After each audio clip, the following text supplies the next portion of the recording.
Tym razem w trakcie naszej podróży docieramy na północno-wschodnie rubieże II Rzeczypospolitej. Tam w okresie międzywojennym znajdował się taki polski cypel wrzynający się pomiędzy Związek Sowiecki, Łotwę i Litwę, obmywany częściowo wodami rzeki Dźwiny. Pierwszym miejscem na mapie naszej podróży jest wioska Leonpol, leżąca właśnie nad Dźwiną. W okresie międzywojennym określana takim mianem Kresy Kresów, miejsce bardzo odległe, ale tam jeszcze przetrwały do dnia dzisiejszego, przetrwała zarówno od dawna polska szkoła, przetrwały również kolumna wybudowana jeszcze na przełomie XIX i XX wieku dla upamiętnienia uchwalenia Konstytucji 3 maja, która była drugą konstytucją w historii świata. Spotkaliśmy tam również dwie starsze panie, które opowiadały o życiu w II Rzeczypospolitej. Wspominały, jak u nich było gwarno, wesoło, a po drugiej stronie rzeki, gdzie znajdował się już Związek Sowiecki, zawsze cisza, ciemność, tak jakby nie było tam żadnego życia. No i niestety ta ciemność we wrześniu 1939 roku przelała się przez rzekę, pochłonęła Leonpol i zamknęła jego mieszkańców w totalitarnym więzieniu Związku Sowieckiego. Z Leonpola ruszamy przez bagna nazywane mchami jelniańskimi do miasteczka Dzisna. To z kolei miasteczko, które było bodajże najbardziej na wschód wysuniętym pszczółkiem II Rzeczypospolitej. W centrum Dzisny przetrwał jeszcze Biały Dom, jak od koloru ścian miejscowi nazywają strażnicy Korpusu Ochrony Pogranicza. Przetrwał również posadowiony na brzegu Dźwiny, to są właściwie ruiny, przetrwały ruiny dawnego szpitala powiatowego, przy którym kiedyś stał pomnik Józefa Piłsudskiego. Dzisiaj oczywiście już go nie ma. Co ciekawe, w ogóle cały ten region, dzisiaj oczywiście wchodzący w skład Białorusi, to było miejsce, gdzie w międzywojniu bardzo intensywnie rozwijał się białoruski ruch narodowy, o czym kapitalnie opowiadał mi Kastuś Sytal, lokalny krajoznawca, historyk. No, niestety ten ruch narodowy białoruski nie spotykał się z przychylnym stosunkiem władz polskich. Z centralnej Polski przysłano policjantów, urzędników, nauczycieli, którzy zupełnie nie rozumieli tutejszych realiów, traktowali Białorusinów z wyższością. Władze, szczególnie w drugiej połowie lat 30., ograniczały możliwość działania białoruskich organizacji kulturalnych. Nie pozwalono otwierać szkół białoruskich. A więc tak naprawdę te aspiracje Białorusinów były tłumione, co oczywiście skrzętnie wykorzystywała sowiecka propaganda, obiecując Białorusinom, że w Związku Sowieckim będą żyli nie tylko dostatnio, ale też jako wolny naród. Zdarzało się, że niektórzy mieszkańcy uciekali przez granicę do Związku Sowieckiego.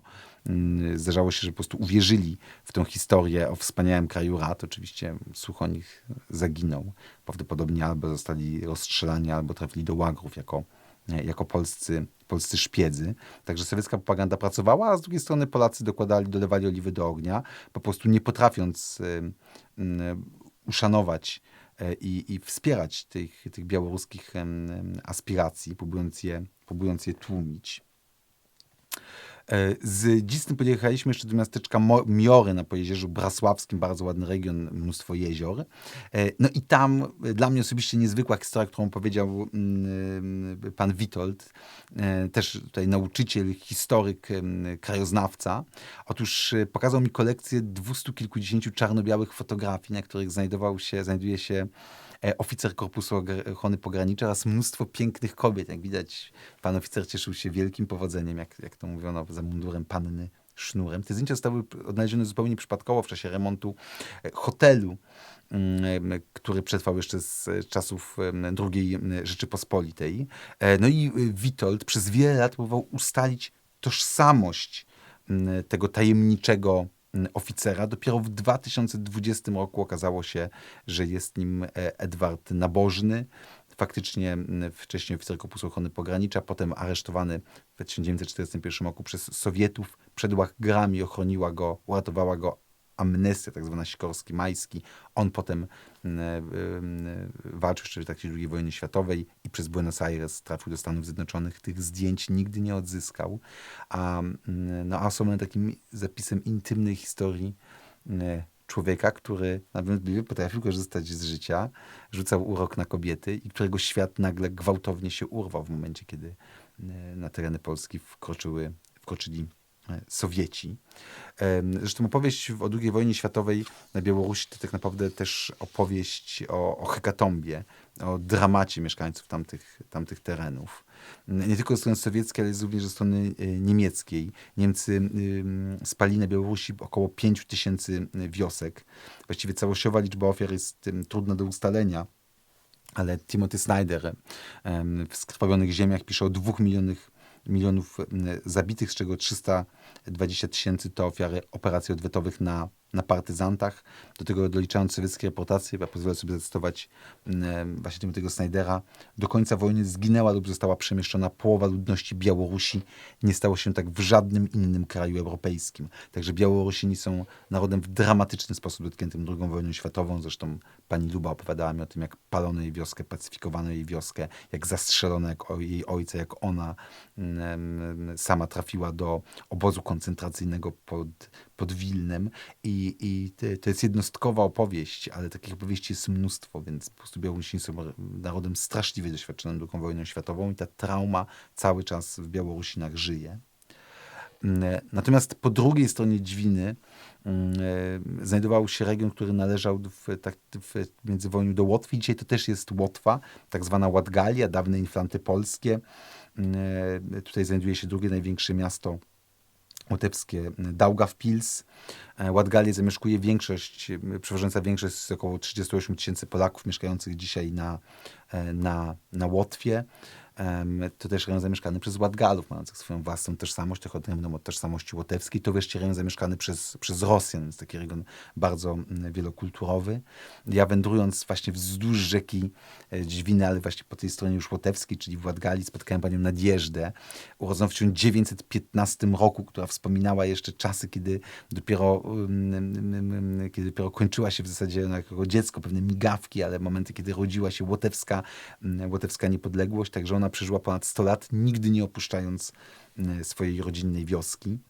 Nieopodal znajdują się również dwa miasteczka, Piedruja i Druja.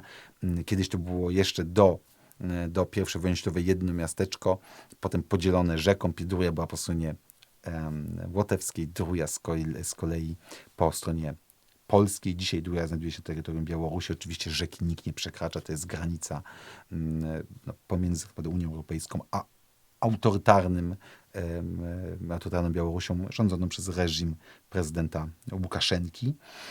Niedaleko od Druji jest jeszcze jedno miasteczko Krasław, tam piękny pałac rodu Platerów.